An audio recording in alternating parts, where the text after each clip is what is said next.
Assalamualaikum warahmatullahi wabarakatuh. Segenap Dewan Penguji yang saya hormati, perkenalkanlah saya Alia Azhari, jurusan Pendidikan Agama Islam UIN Wali Songo, Semarang. Ingin mempresentasikan hasil penelitian saya dengan judul Pengaruh Persepsi Siswa tentang Kreativitas Guru dan Motivasi Belajar terhadap Prestasi Belajar Mata Pelajaran Sejarah Kebudayaan Islam MAN 1 Kota Semarang. Latar belakang dari penelitian ini adalah persepsi dianggap sebagai awal struktur kognitif seseorang.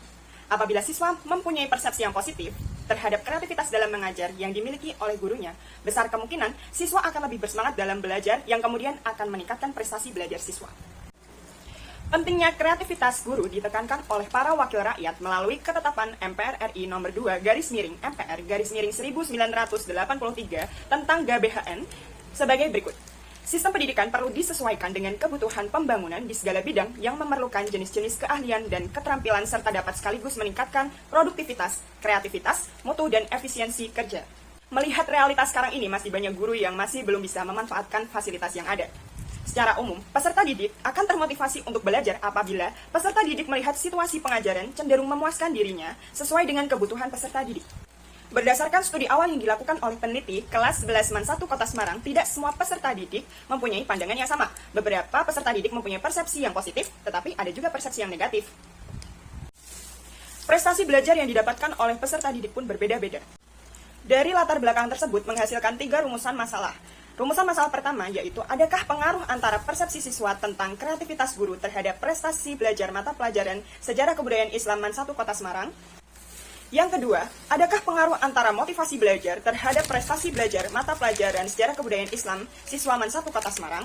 Yang ketiga, adakah pengaruh persepsi siswa tentang kreativitas guru dan motivasi belajar terhadap mata pelajaran Sejarah Kebudayaan Islam siswa MAN 1 Kota Semarang? Rumusan hipotesisnya adalah H0, tidak terdapat pengaruh yang signifikan pada persepsi siswa tentang kreativitas guru dan motivasi belajar terhadap prestasi belajar mata pelajaran Sejarah Kebudayaan Islam siswa MAN 1 Kota Semarang. H1, terdapat pengaruh yang signifikan pada persepsi siswa tentang kreativitas guru dan motivasi belajar terhadap prestasi belajar mata pelajaran Sejarah Kebudayaan Islam MAN 1 Kota Semarang. Metode penelitian yang digunakan oleh peneliti adalah yang pertama, jenis dan pendekatan penelitian. Jenis penelitian yang digunakan oleh penulis adalah penelitian kuantitatif dengan menggunakan pendekatan korelasi kausalitas atau hubungan sebab akibat. Yang kedua, tempat dan waktu penelitian. Penelitian dilakukan di MAN 1 Kota Semarang. Penelitian berlangsung dimulai dari pertengahan bulan Oktober sampai pertengahan bulan November 2020. Yang ketiga, populasi dan sampel. Pada penelitian ini menggunakan random sampling keseluruhan dari siswa kelas 11 sejumlah 456 siswa yang terdiri dari 13 kelas. Dengan pengambilan sampel menggunakan formulasi tabel model Isaac dan Michael dengan taraf kesalahan 10% sehingga didapat sampel 171 siswa. Variabel dan indikator. 1. Variabel persepsi siswa tentang kreativitas guru atau X1 dengan 3 indikator. Yang pertama, kreativitas guru dalam menggunakan metode pembelajaran. Yang kedua, kreativitas guru dalam menggunakan strategi pembelajaran. Yang ketiga, kreativitas guru dalam menggunakan keterampilan mengajar. Kemudian yang kedua, variabel motivasi belajar atau X2 dengan 5 indikator. Yang pertama, tekun menghadapi tugas. Yang kedua, ulet dalam menghadapi kesulitan. Yang ketiga, menunjukkan minat terhadap bermacam-macam masalah. Yang keempat, lebih senang bekerja mandiri. Yang kelima, cepat bosan pada tugas-tugas rutin. Yang ketiga, variabel G atau prestasi belajar mata pelajaran Sejarah Kebudayaan Islam menggunakan 2 materi pembelajaran, yaitu perkembangan Islam masa Daulah Mughal dan yang kedua, perkembangan Islam Daulah Syafawi. Teknik pengumpulan data yang dilakukan oleh penulis terdapat 3. Yang pertama, ada tes. Tes untuk memperoleh prestasi belajar Sejarah Kebudayaan Islam yang dimiliki oleh peserta didik kelas 11 di MAN 1 Kota Semarang. Yang kedua, angket. Angket digunakan untuk memperoleh informasi responden menggunakan angket persepsi siswa tentang kreativitas guru dan motivasi belajar siswa. Dan yang ketiga, ada dokumentasi yang digunakan untuk memperoleh data yang bersifat dokumentatif seperti profil sekolah, visi dan misi, data siswa, dan segala yang berkaitan dengan MAN 1 Kota Semarang. Teknik pengumpulan data, uji coba instrumen persepsi siswa tentang kreativitas guru menggunakan cara uji validitas dan uji reliabilitas. Uji validitas, berdasarkan hasil uji validitas variabel X1, maka didapat hasil dari instrumen yang valid sebanyak 21 instrumen dan yang tidak valid sebanyak 9 instrumen. Sedangkan berdasarkan uji reliabilitasnya, angket persepsi siswa tentang kreativitas guru dapat dilihat pada lampiran 3C dan 3D. Pada lampiran tersebut diperoleh nilai reliabilitas angket persepsi siswa tentang kreativitas guru sebesar RI sama dengan 0,746 dan R tabel sebesar 0,2787, sehingga R hitung lebih besar daripada R tabel dan dapat disimpulkan bahwa instrumen angket tersebut adalah reliabel. Kemudian teknik pengumpulan data, uji coba instrumen motivasi belajar menggunakan cara uji validitas dan reliabilitas. Berdasarkan hasil uji validitas variabel motivasi belajar atau X2, maka dari total 30 instrumen angket, yang valid ada 25 instrumen dan yang tidak valid sebesar 5 instrumen. Berdasarkan perhitungan reliabilitas, angket motivasi belajar dapat dilihat pada lampiran 4C dan 4D. Pada lampiran tersebut diperoleh nilai reliabilitas angket motivasi belajar X2 sebesar RI sama dengan 0,811205 dan R tabel sebesar 0,2787, yang berarti R hitung lebih besar daripada R tabel, sehingga dapat disimpulkan bahwa instrumen angket variabel motivasi belajar siswa adalah reliabel.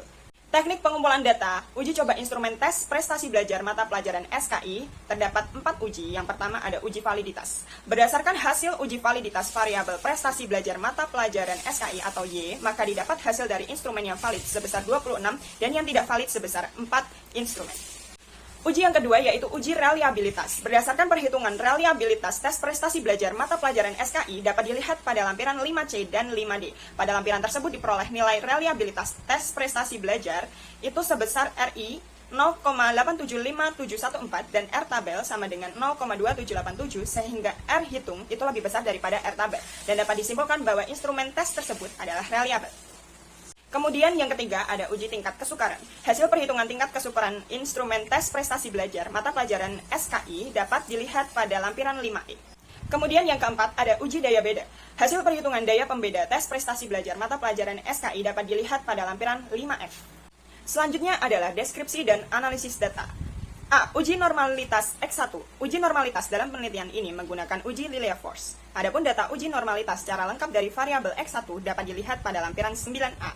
Berdasarkan lampiran tersebut, maka dapat diketahui bahwa harga L observasi terbesar adalah 0,0447 dengan N sama dengan 171 pada taraf signifikansi 0,05 diperoleh L tabel sama dengan 0,0678. Karena L observasi sama dengan 0,0447 kurang dari L tabel sama dengan 0,0678, maka sampel berasal dari populasi berdistribusi normal. Yang kedua, uji normalitas X2. Uji normalitas dalam penelitian ini juga menggunakan uji Lilia-Force. Data uji normalitas yang lengkap dari variabel X2 dapat dilihat pada lampiran 9B. Berdasarkan lampiran tersebut, maka dapat diketahui bahwa harga L observasi terbesar adalah 0,0479 dengan N sama dengan 171 pada taraf signifikansi 0,05 diperoleh L tabel sama dengan 0,0678. Karena L observasi kurang dari L tabel, maka sampel berasal dari populasi berdistribusi normal. Yang kedua, uji linearitas variabel X2 dan variabel Y. Hasil dari uji linearitas antara variabel X2 dan Y dapat dilihat pada lampiran 10B. Diketahui bahwa F hitung kurang dari F tabel sama dengan 1,008 kurang dari 1,497, maka data berdistribusi linear, sehingga penelitian dapat dilanjutkan. Yang ketiga ada uji hipotesis. Uji hipotesis pada penelitian ini menggunakan rumus regresi sederhana dan regresi ganda dengan bantuan SPSS 20.0 serta membuat tabel pertolongan uji hipotesis yang dapat dilihat pada lampiran 8. Yang ketiga, uji normalitas Y. Uji normalitas dalam penelitian ini menggunakan uji Lilia-Force. Data uji normalitas yang lengkap dari variabel Y dapat dilihat pada lampiran 9C. Berdasarkan lampiran tersebut, maka dapat diketahui bahwa harga L observasi terbesar adalah 0,0645 dengan N sama dengan 171 pada taraf signifikansi 0,05 diperoleh L tabel sama dengan 0,0678. Karena L observasi kurang dari L tabel, maka sampel berasal dari populasi berdistribusi normal. Uji persyaratan yang kedua ada uji linearitas. Yang pertama, uji linearitas X1 dan Y.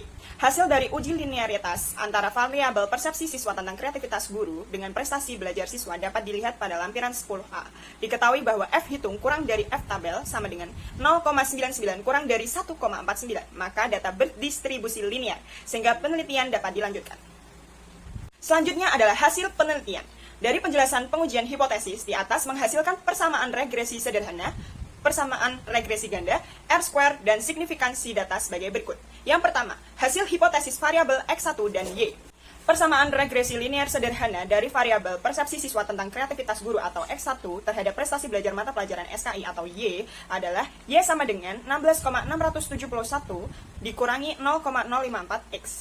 Hasil R kuadrat atau R square sebesar 0,05%. Kemudian kreativitas guru atau X1 terhadap prestasi belajar mata pelajaran SKI atau Y adalah sebesar F hitung sama dengan 0,805 yang kemudian dibandingkan dengan F tabel sama dengan 3,90. Sehingga dapat diketahui bahwa F hitung itu kurang dari F tabel, yaitu 0,805 kurang dari 3,90 yang menginterpretasikan bahwa regresi ini tidak terdapat pengaruh yang signifikan.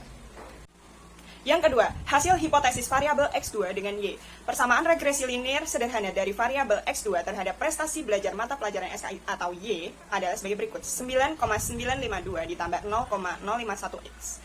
Hasil R kuadrat atau R square sebesar 0,04%. Kemudian hasil uji signifikansi variabel X2 terhadap variabel Y adalah sebesar F hitung sama dengan 0,738 yang kemudian dibandingkan dengan F tabel sama dengan 3,90. Sehingga dapat diketahui bahwa F hitung kurang dari F tabel, yang menginterpretasikan bahwa regresi ini tidak terdapat pengaruh yang signifikan. Yang ketiga, hasil hipotesis variabel X1, X2, dan Y. Persamaan regresi linear ganda variabel persepsi siswa tentang kreativitas guru atau X1 dan motivasi belajar X2 terhadap prestasi belajar mata pelajaran SKI atau Y adalah sebagai berikut. Y sama dengan 12,191 negatif 0,112 X1 ditambah 0,108 X2. Pada uji koefisien menggunakan regresi ganda secara bersama-sama jika digabungkan, pengaruh X1 terhadap Y itu tidak memberikan kontribusi yang berarti. Hal tersebut ditunjukkan dengan hasil koefisien X1 banding 6 sama dengan negatif 0,112 lebih dari 0,05. Maka H0 diterima. Artinya, koefisien variabel X1 tidak signifikan dalam mempengaruhi Y. Pada uji koefisien menggunakan regresi ganda, secara bersama-sama jika digabungkan pengaruh X2 terhadap Y tidak memberikan kontribusi yang berarti. Hal tersebut ditunjukkan dengan hasil koefisien X1 banding 6 sama dengan 0,108 lebih dari 0,05. Maka H0 diterima, artinya koefisien variabel X1 tidak signifikan dalam mempengaruhi Y. Hasil R kuadrat atau R square sebesar 1,9%. Adapun hasil uji signifikansi variabel X1 dan variabel X2 terhadap variabel Y melalui uji F sebesar F hitung sama dengan 1,632 yang kemudian dibandingkan dengan nilai F tabel sama dengan 3,05. Sehingga diketahui bahwa F hitung kurang dari F tabel, yang menginterpretasi bahwa regresi ini tidak signifikan. Dan yang terakhir adalah kesimpulan. Berdasarkan perhitungan menggunakan regresi linear sederhana, tidak terdapat pengaruh yang signifikan antara variabel X1, yaitu persepsi siswa tentang kreativitas guru, terhadap prestasi belajar mata pelajaran SKI atau variabel Y, siswa di MAN 1 Kota Semarang. Hal ini dijelaskan pada nilai R kuadrat atau R square sebesar 0,05%. Tanda negatif pada koefisien regresi dan nilai F hitung yang lebih kecil dari nilai F tabel. Kemudian berdasarkan perhitungan regresi linear ganda pada uji koefisien menggunakan regresi linear ganda secara bersama-sama jika digabungkan pengaruh X1 terhadap Y tidak memberikan kontribusi yang berarti. Hal tersebut ditunjukkan dengan hasil koefisien X1 banding 6 sama dengan 1 lebih dari 0,05. Maka H0 diterima. Artinya koefisien variabel X1 tidak signifikan dalam mempengaruhi Y. Kesimpulan yang kedua, yaitu berdasarkan perhitungan regresi linear sederhana, tidak terdapat pengaruh yang signifikan antara variabel X2, yaitu motivasi belajar, terhadap variabel Y, yaitu prestasi belajar mata pelajaran SKI siswa di MAN 1 Kota Semarang. Hal ini dijelaskan pada nilai R kuadrat atau R square sebesar 0,04%, nilai F hitung yang lebih kecil dari nilai F tabel.